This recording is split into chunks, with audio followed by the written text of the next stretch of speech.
Hello and welcome to the latest Moneymakers Investment Trust podcast with me, Jonathan Davis. A reminder that for regulatory reasons, nothing you hear today, however stimulating and insightful, should be regarded as constituting individual investment advice or a specific stock recommendation. Them's the rules we have to work with.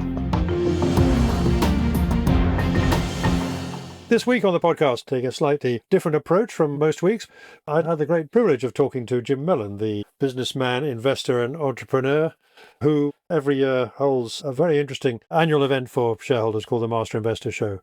I was lucky enough to speak at that this year, and I thought it'd be a good idea to get Jim onto the podcast and we can talk about what a very successful and I think it's fair to say wealthy investor is thinking about the current situation. So, Jim, welcome to the podcast. It's a pleasure to have you on. I'd like to start by asking you about Mr. Trump. I mean, this has been a very interesting start to the year, the last 5 months since Trump administration took office. What do you make of it all? It's created a lot of volatility. Is that rocking your boat at all? Well, Jonathan, first of all, thank you for having me. Secondly, I know that I'm not supposed to say this, but I absolutely love the podcast. And you know that I listen to it every single week without fail. I'm actually in Ibiza at the moment and I listen to it on my morning walks. So as far as Trump is concerned, you were there at the Master Investor. Please come again and speak next year. You're a most welcome guest. My view on Trump is that he's been dealt a very difficult hand, actually. And I think Doge and Musk and all that sort of stuff was part of trying to address that difficult hand. And the hand is that basically the United States taxes itself at 30% and spends 38%. And that 38% is almost, I mean, they say some of it's discretionary, like defense expenditure, overseas aid, and so forth. But ultimately, very little of it is discretionary. It's a very difficult situation. I mean, the US has to increase its taxes, unlike, for instance, in the United Kingdom, where we should be either cutting expenditure and definitely not increasing taxes, or we can fiddle around at the edges compared to the United States. They need a very big tax increase in the United States. It's as simple as that. Because otherwise they're going to end up with, I mean, I listened to the guy from this last weekend, and he's right. I mean, there's going to be an almighty bond storm in the United States and a big fall in the dollar. And I can't see how that can be avoided, to be quite honest. I just think that the repatriation risk of huge amounts of ownership of the United States from, let's say, Japan or even the United Kingdom and other countries around the world is very, very big. And just a small move out of US equity holdings, which are vastly increased in the last 30 years in the United States by foreigners, would have a devastating impact, as well as a big sale of US Treasury bonds at the long end, especially, which is possibly happening now. And I can't see any reason why it wouldn't carry on happening. Because why would you invest in the US when it's priced to perfection? And why would you invest in the United States when the fiscal issues, the twin deficit issues are so incredibly large? So that's a bit of a monologue, but there you are. I guess one point one could make in response to that is, I mean, I'm obviously right about the debt position, and it's been getting worse in the last few years. But it's a curious time, therefore, to be coming into office and promising to cut taxes and hoping that deregulation and tariffs are going to fill the gap. Are you saying that basically you don't think they can? I don't think they can. I mean, that's why I said I think he's been dealt a difficult hand. Actually, I think Donald Trump has got a difficult situation to navigate. It's not his fault. And I do think there are fundamental problems in America that he's trying to address. And maybe over time he will be addressing more successfully than he has in the first 6 months of his administration. But tariffs are not going to be a substitute for the huge twin deficits. We know that. And also, tariffs will divert consumption and they'll be inflationary in the United States, which is the last thing that the Fed and he wants. And as I said, Doge has just not been able to cut anything more than maybe $40-50 billion worth of expenditure, which is a nanoseconds worth of expenditure in the US context. So I think it's a very, very difficult situation that he's trying to navigate. Now, he says he wants to cut taxes.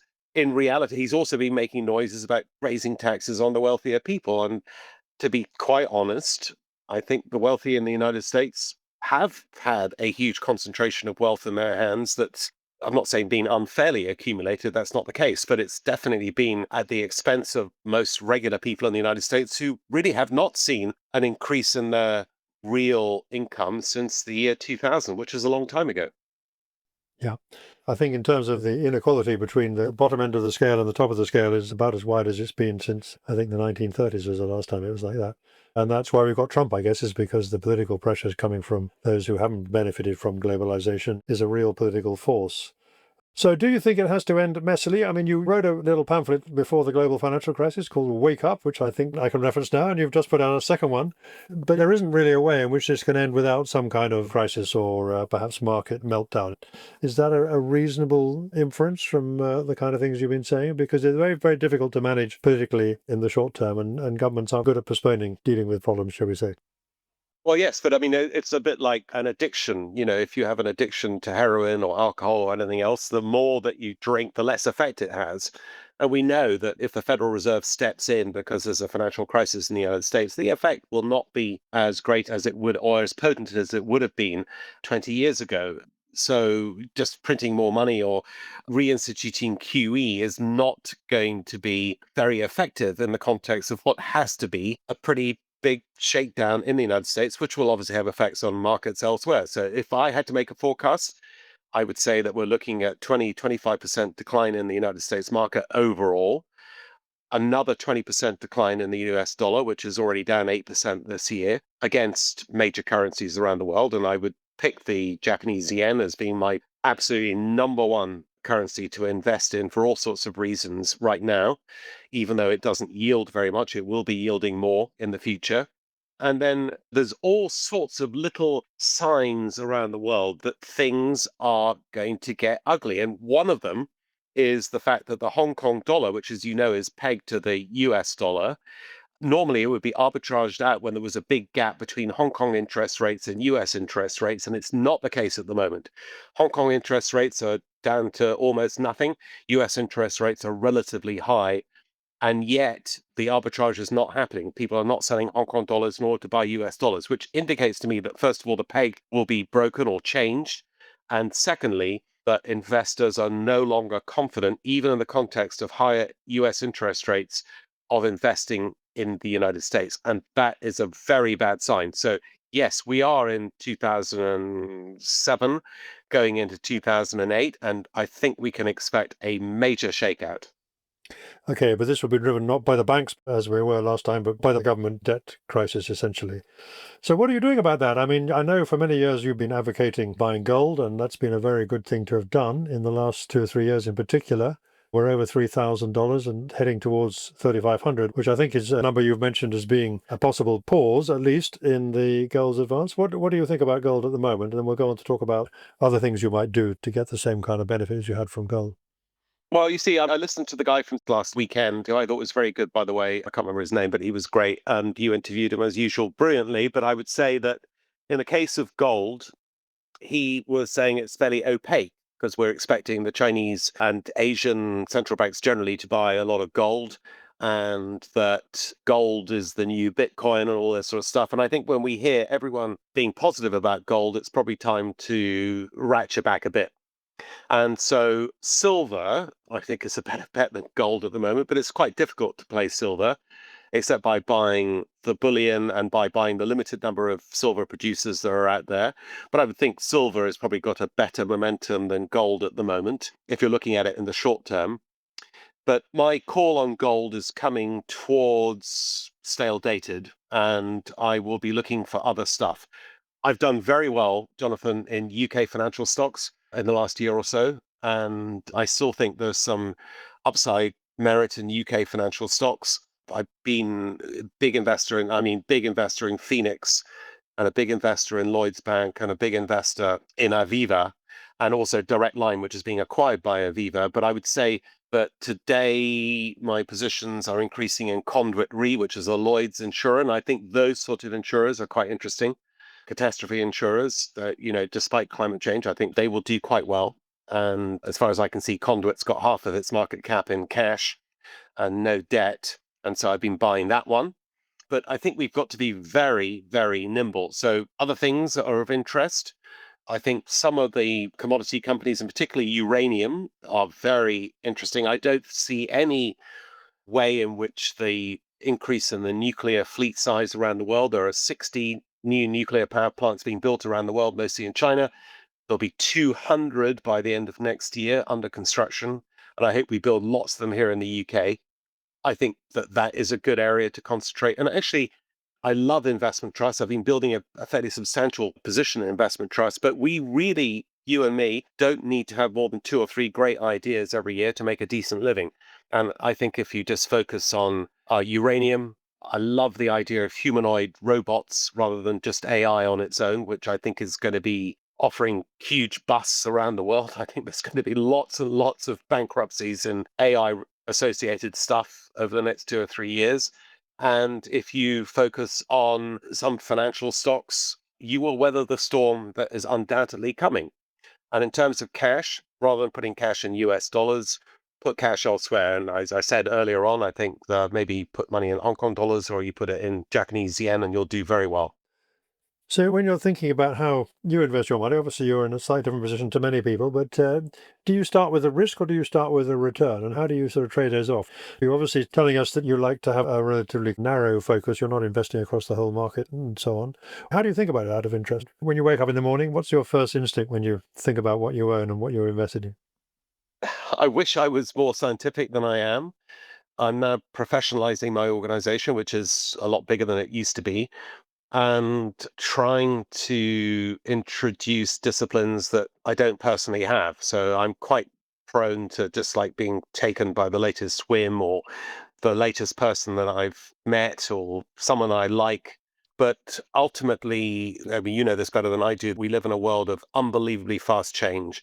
And even at our advanced ages, we can see which way that change is happening, but we can't necessarily see which is the investment outcome that is likely. And so, as I said to you earlier on, I do think this humanoid thing is going to be huge, and I'm going to do something in that area, and I'm going to do it quite quickly. I think Morgan Stanley's idea that there'll be 50 billion humanoids, and they don't have to be in human shape, that's just an expression, i.e., robots that are of assistance to mankind. 50 billion of them by 2050 is a likely possibility, and they will employ AI in a much more effective way than AI is currently being deployed.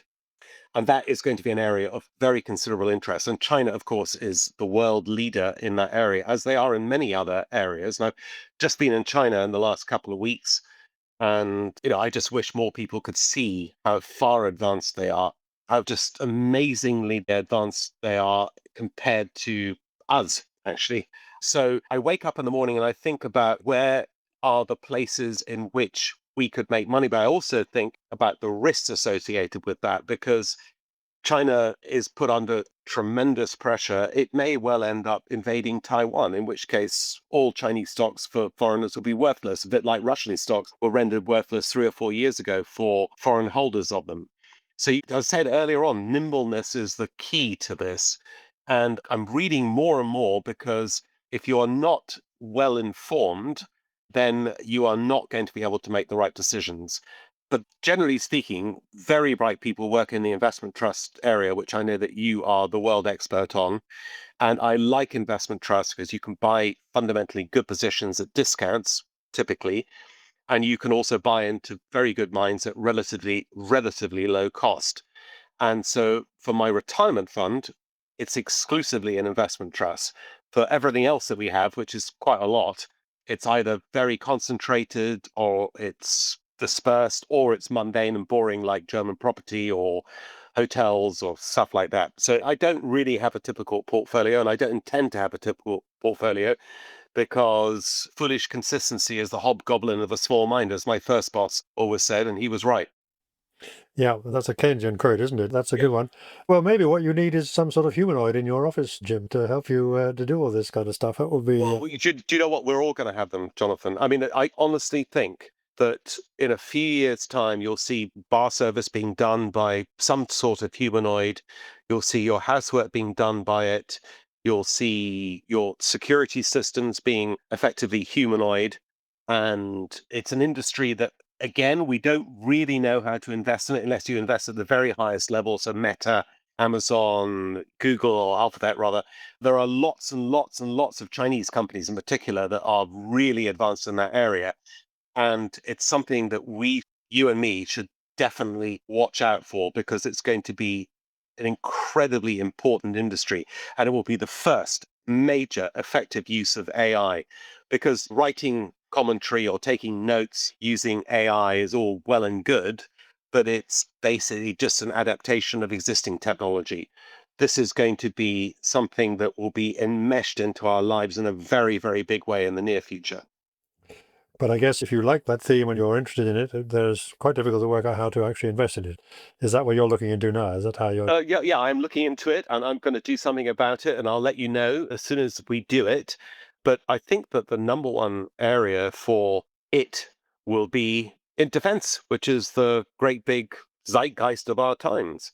And defense, I don't think there'll be physical soldiers fighting in the near future. I think it's all going to be drones, humanoids, and remote engagement. It will not be hand-to-hand combat or in the trenches or anything like that. This is all a thing of the past. And this will be the object of massive expenditure by governments around the world. Yes, it amused me in a way, in the sense that back in the comics of the 1950s, had kids with armies of drones and aeroplanes, which they controlled from their wristbands. I don't know if you remember that. It's a kind of reminder that the whole AI thing has basically been around for years, the idea, but it's actually, we're now getting to a point where we're seeing it deployed across a wide range of real world applications. You're right, Jonathan. And if you think about air taxis, they were kind of 50s and 60s Jetson type thing, and now they're here. You and I will be taking air taxis in 5 years' time. You are listening to our Moneymakers podcast. We are an independent research and publishing venture, and grateful to JP Morgan Asset Management for their generous no-strings financial support, which enables us to keep the podcast free and our editorial principles intact. Each podcast episode goes live shortly after being recorded, with a weekly catch-up email notification every Saturday afternoon. Why not also try our premium weekly subscription Moneymakers newsletter, which provides a comprehensive summary of all the latest news, results and performance data from the investment trust sector, with links to the relevant stock exchange announcements if you want to go down that rabbit hole, and many other regular features including more than 170 in-depth and independent trust profiles, regular market commentary and videos, plus the editor's list of favourite funds. If you never want to miss a thing that might affect your portfolio, do please sign up today at money-makers.co. And if you follow this podcast on YouTube, please do use the subscribe and like buttons. Thank you. So one other question I got to put you, if you don't mind, is Warren Buffett says, 5 ideas or 10 ideas have made him nearly all his money over the years. Is that true in your case as well? And if so, what have been the things that have really moved the dial for you as an investor? And was it luck? Was it skill? How did they come about? Well, I mean, everyone will tell you it's luck, but actually, I think in my case, it's not skill or necessary luck. It's just reading, reading, reading. So, for instance, I read about the Russian privatization in 1993, and we did something about it, and that was very successful for us. I wrote the book you mentioned earlier on about Wake Up, and I talked about how the transition of energy from fossil fuels to wind turbines and solar, et cetera, had to be bridged by something, and it was nuclear. And my friend and I, Steve Littell, set up Euromin, which you may remember was a great success on the AIM market. And I went to Israel quite a long time ago and heard all about German property. And because my dad had been in charge of the British embassy in the DDR when I was a child, I'd had kind of affinity to Germany, and my best investment ever has been in German property. I put all my money into German property, and we still have a lot of German property. And even though it sounds deadly boring, we were buying it at unbelievably cheap prices. So you don't need necessarily to invest in SpaceX or in quantum computing or something like that to make record returns. But I will say that I think my best investment, at least on percentage-wise ever, will be in Quantinuum, which is the world's leading quantum computing company. I'm sure you're aware of it. And that is a British success story set up by my friend Ilyas Khan. And I was shareholder number one, very lucky to be so, 14 years ago. And it will be by far, in my opinion, the biggest British success story of all time, and by far the biggest British tech success when it goes public sometime next year. That is going to go public next year. Well, that'd be very interesting to see that. Well, I think so. I mean, I don't know for sure, and I'm not giving away any trade secrets here because I'm not on the board or anything like that, but I would say that it's very likely And it would not amaze me if the valuation was in excess of $50 billion, which for a UK company is incredible. A UK tech company, that would be extraordinary, yes. And of course, another Buffett thing is, never invest in anything you don't understand. Do you understand quantum computing, Jim? No, but I understand that my friend Ilyas Khan does, and I've always trusted him and always believed in him. And so I suppose that by proxy, I have an understanding of it. And the same will be in humanoids. I don't personally understand all the ways in which the various items that go into making a humanoid work, but I have sufficiently good friends and contacts. I mean, it's like you. You and I, our major asset is our history and the network we built up. That's why don't throw out the oldies, because we actually have a lot to offer and still a lot to offer. So the network and the experience effect is very important in my judgment of whether to make an investment or not. Before I go on and ask you another question, I wanted to ask you about Germany. You mentioned German property. I mean, Germany is facing a crisis as well because its whole sort of post-war industrial model seems to be at risk. But it is at last perhaps starting to do something about it. And the European stock markets have reflected that. What are your thoughts about Germany? I mean, do you still go there regularly? And do you think that that's going to be a successful transition in terms of policy and government direction?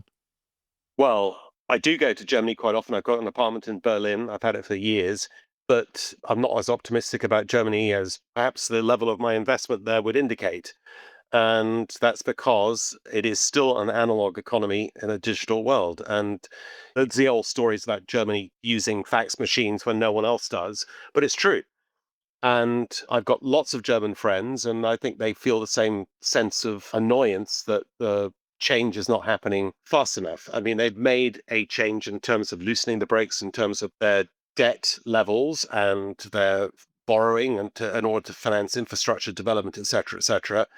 But I would say that the German stock market is not a cheap market, and personally, I would be buying it. So there's an ambiguous answer that basically I think Germany's going to have a very hard road ahead of it. I think even though the government is not a good government in the UK, by far the most interesting economy of substance in Europe is the UK. And I do think that the UK will ultimately navigate between the United States and the European Union very successfully. And we will have, as we have had actually since Brexit, not that I'm necessarily a huge fan of what's happened since Brexit, but I would say that we've had slightly better growth than the European average, and we are going to have much better growth than European average. I think the UK will be the biggest economy in Europe within 15 years. It'll overtake Germany. And we should be positive on our own country, which is why I've been buying UK investment trusts with as much money as I can afford to put in. Well, that's a very interesting and encouraging thing to hear. We don't hear that very often on the podcast about the UK market or the UK economy. There are some challenges, though, that the Labour government's got to work its way through, are there not? And they don't seem so far to have quite got their act together. I think it might be fair to say they've got conflicting objectives which haven't been resolved, shall we say. Oh, 100%. But I don't think this Labour government has a lot of business experience or indeed of macroeconomic experience. And so it's despite the government, not because of it, that I am bullish on the UK. But we also have a very cheap market, and we have extremely bright minds and nimble minds. And as long as we don't drown ourselves in bureaucracy and negativity, then I think we will be a very successful economy. And by very successful, I mean growth of between 2 and 3% sustained for the next 10 years. So just watch this space. And that will come from where, though? I think it's because we are now the floating platform we were always designed to be between the United States and Europe. And if I was a Chinese EV manufacturer, for instance, I wouldn't be building a plant in Hungary because of all the political issues there. I'd be building it in the UK. I would be focusing my attentions, if I was a private equity investor, on the UK because there are some great companies you can acquire for relatively inexpensive prices and with great minds attached to them. And so I just have this feeling in my bones, which has always served me very well, that if you're going to be backing anywhere in Europe, it should be the UK. I don't believe the story for France, which is highly related to, the luxury sector, which is under severe threat. I think we are going to be extremely successful relative to our European counterparts over the next 10 years. And just on that, there's been a lot of talk about how all the best companies, British companies, they end up being either bought by private equity from abroad or they list overseas and so on. Do you have some thoughts on what could be done to G up the UK stock market? Yeah, I mean, obviously abolish stamp duty tax because that's a major sludge thing. The fact that UK pension funds have, I mean, I can't remember the stats, but it's down from 40% about 30 years ago down to 4% now in terms of their exposure to domestic equities is just terrible. And that needs to be reversed. I don't know how to do it, but I'm sure there are brighter minds that can address that. We have the second largest pension system in the world. So there is a big opportunity there. And then just bang the drum, basically. I mean, I was encouraged to see that Melrose is about to raise £1 billion in the UK for its acquisition of a US company. I don't think the UK is dead. London is neck and neck with New York as the biggest financial centre. Even the London Stock Exchange only has a small percentage of its activities related to the stock market. It's not the be and end all of our UK financial activities. We're by far the biggest in foreign exchange and bond trading and many other activities, including commodities. So let's just be optimistic about what we have. And, this Labour government will last another 4 years. Hopefully, they will begin to learn that you don't create growth by trashing wealth creators. But in 4 years' time, they'll be gone. And as I said, I'll reiterate, and if you have me on in 10 years' time, Jonathan, I will tell you whether I've been right or wrong in terms of my prediction that the UK will have been a very good performing asset class over the next decade. Well, that'll be interesting to see. I have no intention of giving up, so let's make that a deal then. We'll come back in 10 It's years. a deal, and actually, we'll do it in person, can we? We'll do it in person over a good pint of British beer, if it still exists by then. What a good idea that would be. Anyway, you're not easing up, Jim. I think I know you well enough to know that that's not quite in your DNA to ease up. So, anything else you're doing which you'd like to mention, which you think is using up some of your headspace at the moment? Well, look, I'm personally passionate about agronomics. I know you know agronomics is a listed London investment company. It's like all the alternatives selling at a big discount to its asset value, about a 50% discount to its asset value. Every time that I'm able to, I increase my position in the company, subject to all the insider trading rules, because there's always something happening. But we are now at the point where the products of the clean meat sector, the alternative protein, non-plant-based sector, are becoming closer and closer to price parity with industrially farmed products. We're getting regulatory approval left, right, and center. The companies themselves are beginning to shake out the good ones from the bad ones. And luckily, we've got some of the good ones. And this whole sector will be very exciting over the next few years. We don't charge a management fee, which I know is very dear to your heart. We do have a performance fee, obviously, to incentivize the team, but it's a reasonable performance fee. And I'm personally passionate because I believe that changing the food system will both reduce the incidence of ill health around the world, and particularly in the United Kingdom, as a result of ultra processed foods and unhealthy foods, and also improve our environment because about 25% of all the emissions in the world come from industrial farming. So it's a win-win for everyone. It's not going to displace conventional agriculture for many years to come or generations to come, but it should be a very profitable enterprise. And it has IP attached to it, which is, given my biotech background, very important to me, and which is highly saleable to the big industrial conglomerates as this industry begins to become more powerful. And there will be exits. We've already had one company going public on the Nordic Stock Exchange, a significant premium to what we paid for it. And over time, this will be a rewarding, in every sense, investment for the shareholders of agronomics. But I guess you're nurturing a lot of companies, but at some stage, as you say, you've got to realize the value through the market eventually. That's the game, presumably. Yeah, I mean, either they'll be bought out for their IP, like biotech companies are bought by big pharma for their marketing and distribution in the pharma case and the IP for the biotech, or they will plow their own furrow and be independently successful, or they'll fail. But, we've got the first approval of cell cultured meat in our company, Meatly, which we started, which is a dog food company in the UK. Very exciting. We have a huge factory that's going to be opened by the end of the year in the United States in Richmond, Indiana, which is going to be making dairy and egg proteins without reference to any animals, but bioidentical. And this is just the start of a big journey. And I spend a lot of time, as I think you know, Jonathan, in the Middle East, because there's a confluence of two great needs. One is food insecurity, and the other is our requirement for capital to build all these plants and build all these companies, and the two are meeting very successfully in between. And I think the Middle East will be the first major proving ground for what we're doing in terms of replacing conventional agriculture with the bioagriculture in terms of precision fermentation and cell agriculture. And it's worth any of your many listeners' while to look into it a little bit more in more detail, because there's some super stuff happening there, and it's beginning to happen beyond the realms of science fiction. This is way more advanced than, for instance, the space economy. This is something that will impact all of our lives within 5 years.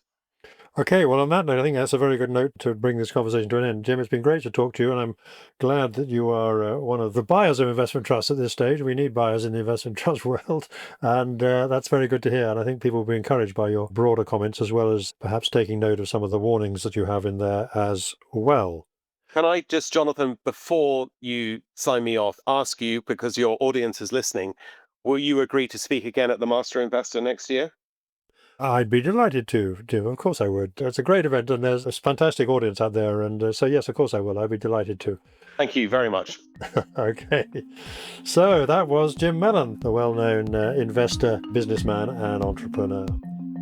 Thank you for listening. The Moneymakers Investment Trust podcast is independently produced and edited and is freely available on YouTube, Apple Podcasts, Spotify, and other podcast channels. You can also sign up at money-makers.co to be notified of each new edition. If you want more news, analysis, interviews, and other investment trust content, don't forget to look at the Moneymakers Circle, available for a modest subscription at the website.